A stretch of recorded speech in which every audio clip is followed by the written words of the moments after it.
If you haven't heard of Anchor by Spotify, you got to check it out. I've been using it for my podcast and it's been great. I can edit, I can record, I can distribute it to every platform I need, including Apple Podcasts and Spotify. It's everything that you need to record your podcast in one place. You can use it on your phone app or you can use it on your computer. So you really need to go check it out. You can download it at your app store or you can download it at anchor.fm. Happy recording.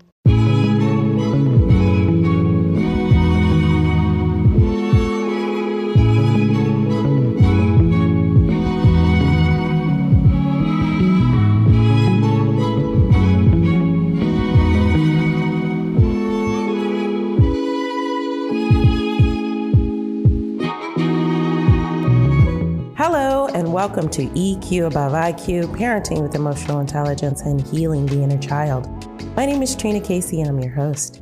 Thank you for joining me today. It's been a rainy season for me where I'm at, and I think it's raining everywhere. And I often think of rain as tears. I think right now we're all kind of just in a lot of pain. I feel like when I see the raindrops, I know it's feeding nature and it's feeding the waterways and the sources of life as well. So I know a lot of us are out here in pain because of the situation of the world. It can feel a little bit hopeless.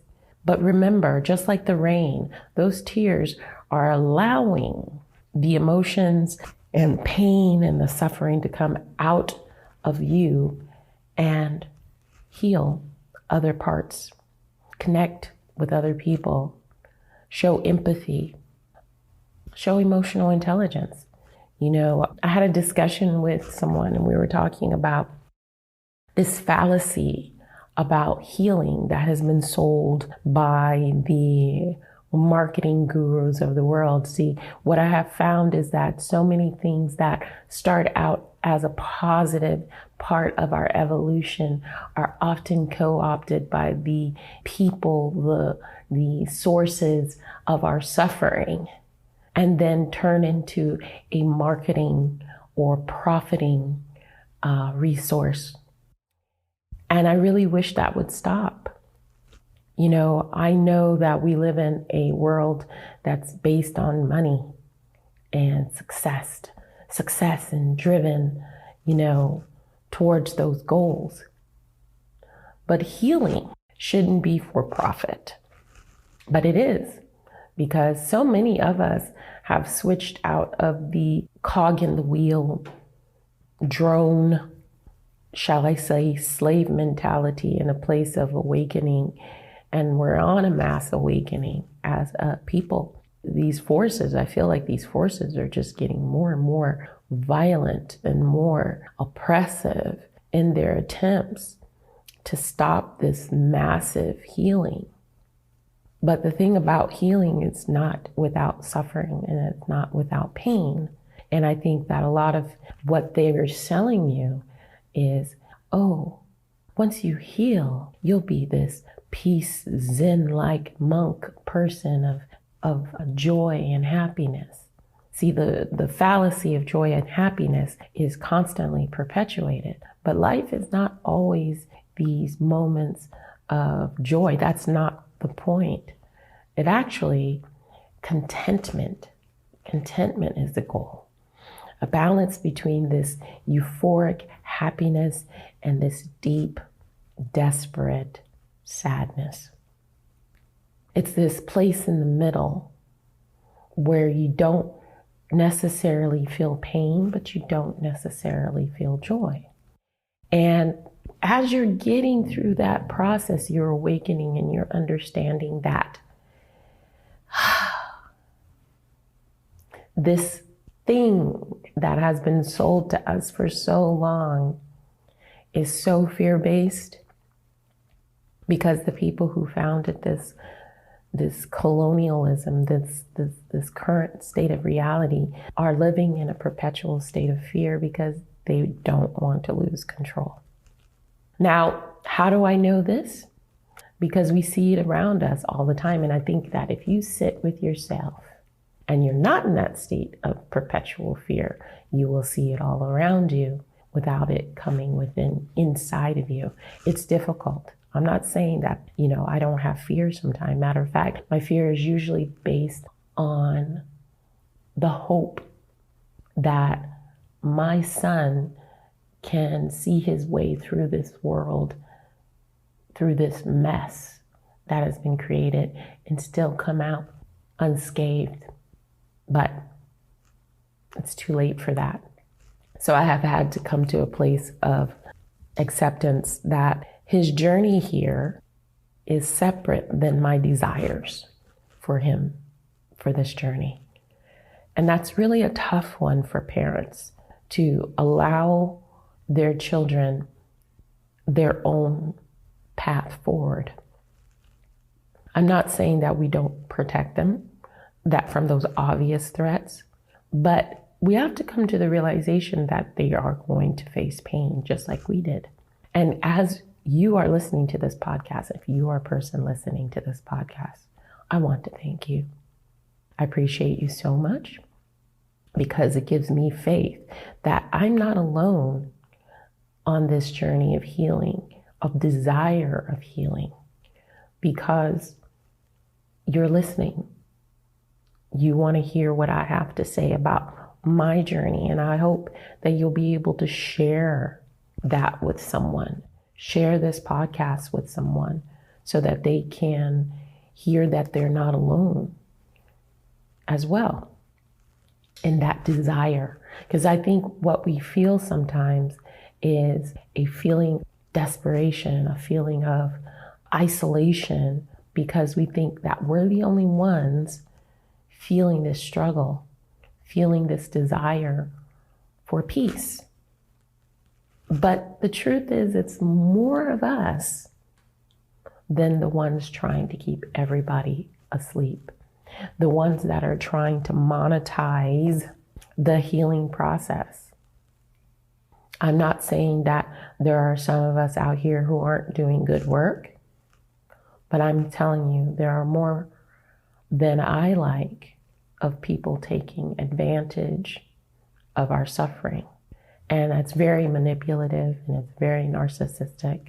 Sure, there are people who are out here purely trying to heal others, or actually that's impossible. I can't heal you. You have to heal yourself. You have to have that desire and that drive. But it's more like there are more of us out here trying to bring the conversation to light, to say it's okay to feel how you're feeling. It's okay not to be happy all the time. It's impossible. But what we have been sold through advertising, through magazines, is that happiness is supposed to look a certain way. Contentment is supposed to look a certain way. Sadness is supposed to look a certain way. And all these emotions are individual to each person. They're different.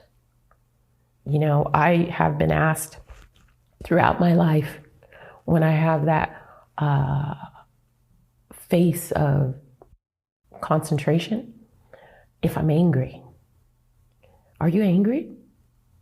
Because somebody has been told that this particular facial expression, and sometimes it is true, means you're angry. And I usually say, no, I'm not angry, I'm concentrating. And that's because people have learned through trauma to be hypervigilant. And when they walk into a room, they're analyzing the room, or they're analyzing the people in the room in order to stay safe. You ever do that? You ever walk into a room and you look at everybody's facial expression to decide how to be, instead of just staying the same person you were when you walked into the room? I bet you've never really even thought about it. And if you are that person that walks into the room and you're scanning the room to see the trouble, then you're probably suffering from hypervigilance from trauma?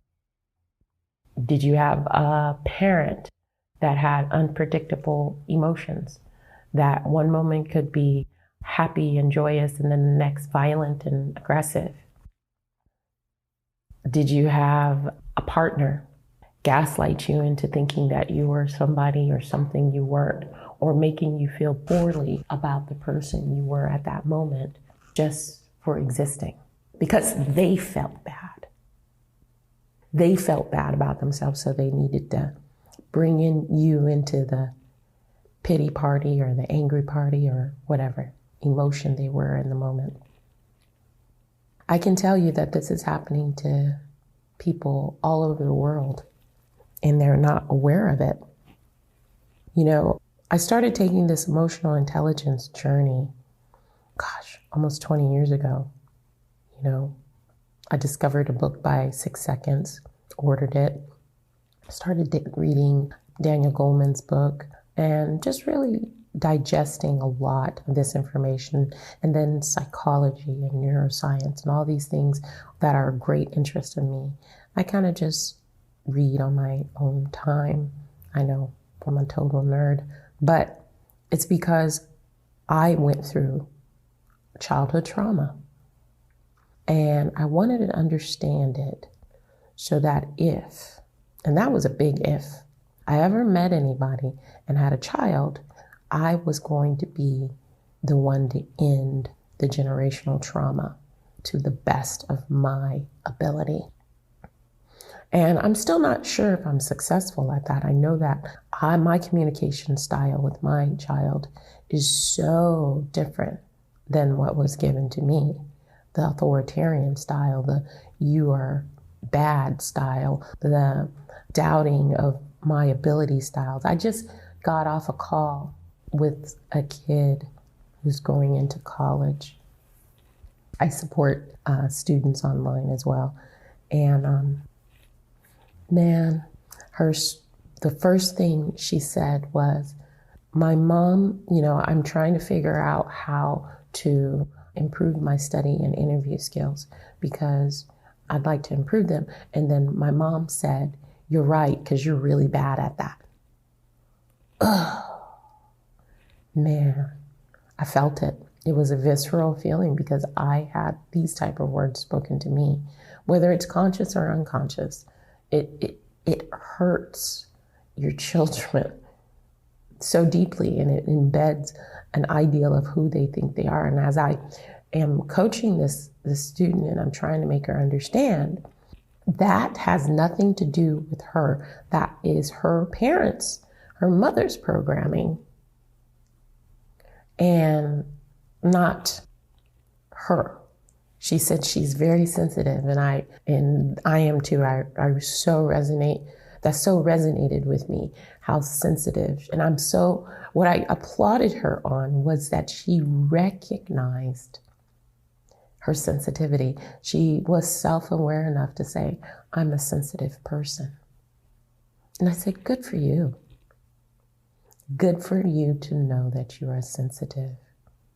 And now you have to recognize that maybe your mother thinks she is just agreeing with you and she thinks she's supporting with you. But what you're not being honest about is that that's not really what you wanted to hear. So then you tell her, oh, that's not why I said it. It kind of hurts me that you think that way. And her response is, well, you said it first. I'm just agreeing with you. A little bit of a gaslighting there, but it's true. She said it first. So why did she say it? Because she is also affirming what has been told to her about herself her whole life. So it's like this cycle, it's just like back and forth, and one of them has to break it. So I told her, instead of saying that you are not good at something, have a growth mindset about it and say, I haven't figured out yet how to be good at something I want to be good at. You haven't figured it out yet. That's the truth. And that's one of the beauties of cognitive behavioral therapy. It helps you examine your thoughts, how you think, how you speak about yourselves and others. And then it helps you analyze those thoughts. I told her what I told and tell all of my clients, all my coaching clients. She said, it's just when I'm studying, these negative thoughts pop in my head. Like, why am I doing this? It's not going to amount to anything. Again, broke my heart, had the same feelings. I see even my son have these fixed mindsets about what is capable. And remember, people, this is not your fault. None of this fixed mindset is your fault. We live in a very narcissistic, fixed mindset reality. Everything that you've been taught is not about growth. They don't want you to grow out of this reality, to be independent, to be a critical thinker. No. They want you to do what you're told and toe the line. So if you have a growth mindset, you can see beyond all of the lies. So I told this girl, when she is studying and those thoughts come in her head, write that down immediately. Word for word that pops through your head. This is worthless. And I said, keep a space underneath and write the truth. Think about this. The truth is that you might be tired. I'm tired. Or I need to take a break. Or I'm hungry. The thing about emotional intelligence, it brings a self-awareness to where you're at in the moment. This moment, like right now, my stomach is growling. I recognize my stomach is growling. That might put me in a hangry or angry, hungry mood. It may make me become unfocused and unable to do what I need to do or want to do to get to the next step for my life. And so write down the truth. I'm just tired. I just need to take a break. Whatever the case is, it's not because what you're doing is worthless. And just like you're going through this healing process and the whole world feels like they're against you, and all of a sudden things have gotten so lonely because you just can't connect with the same people that you used to connect with because they're kind of at a lower frequency now. And you really feel nauseous around those energies, around those people, around that frequency. You don't, just doesn't feel right. But it does, and it can feel lonely. So I did this podcast today for one reason only. You're not alone. You just haven't connected yet with that person, that group, that person's whatever. You need to understand it just hasn't happened yet because we're in this huge shift. And then you got parties that don't want that shift to happen. Because if it happens, they lose their control over you. And this is happening on the macro and the micro level of your life. So take a moment, sit with that journal, that computer pad, whatever you use, and write down those thoughts that hurt, that make you feel you're not worthy, that you're not enough, and then write the truth. Because it really is about not yet. Okay? It really is. And when I remind you, I remind myself. Part of the reason why I even do this podcast is that it's so cathartic and so healing for me to help and recognize some of the feelings that I'm having about my own healing journey. It's not all, roses and whatever other positive thing you can think of to replace it. I just want you to know that being a parent is hard because we don't have a positive roadmap. We don't have good examples. None of us do. Even the ones who think they did, even the ones that say, I had great parents. You had great parents within the structures that were given to you. And those structures aren't really great for everyone. If you are a white, cis male or female, it might be better because you have lived in a great amount of privilege that you can live this sort of fantasy of a reality because you've been protected. But for us who are people of color, BIPOC people, we haven't had those protections. And so seeing that reality projected all the time on us actually has caused suffering. The things that you have seen as great and wonderful have been torture for some of us because we have been purposely not allowed to have it. Yet it's presented to us daily as this is the optimum of life. There is a CEO speaker, Rashma, I wish I can't remember her last name, but I'll find it and I'll put it in the notes. She said, as she was speaking in front of these Fortune 500 people, Bill Gates and all these really high-end CEOs, she had a speaking spot and she only had 10 minutes and she was the only speaker.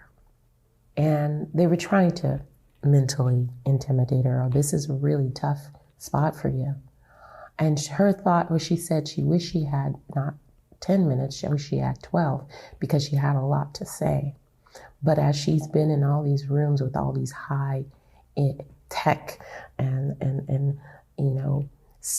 quote unquote Fortune 500 folks, she's wondering, you?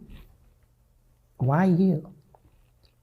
And then it dawned on her, as it has dawned on me, that these people are not special. All they've had is opportunity, and some of it has, and privilege, and I would say most of it undeserved. That's our reality.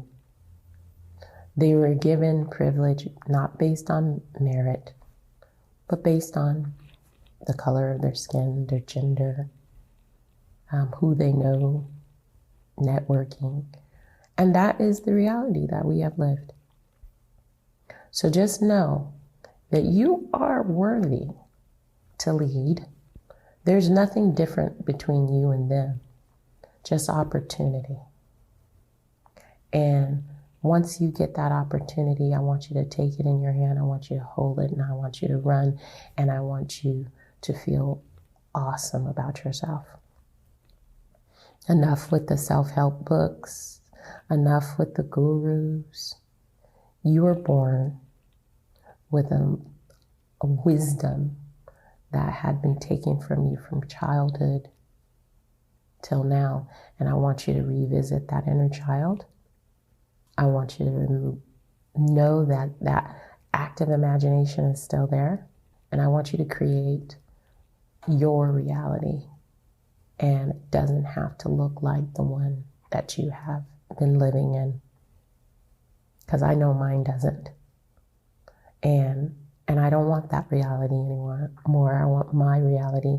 In my reality, I see all of us well-fed, well-clothed, roofs over our heads, thriving, enjoying our lives, enjoying each other's company, no competition, egalitarian, sharing, and loving each other. That's what I see. And I hope you can see that too. And I am wishing you all the most beautiful and blessed day. And I hope whatever is going wrong in your life, or what you perceive as going wrong in your life, is going to get better. And you have a blessed day.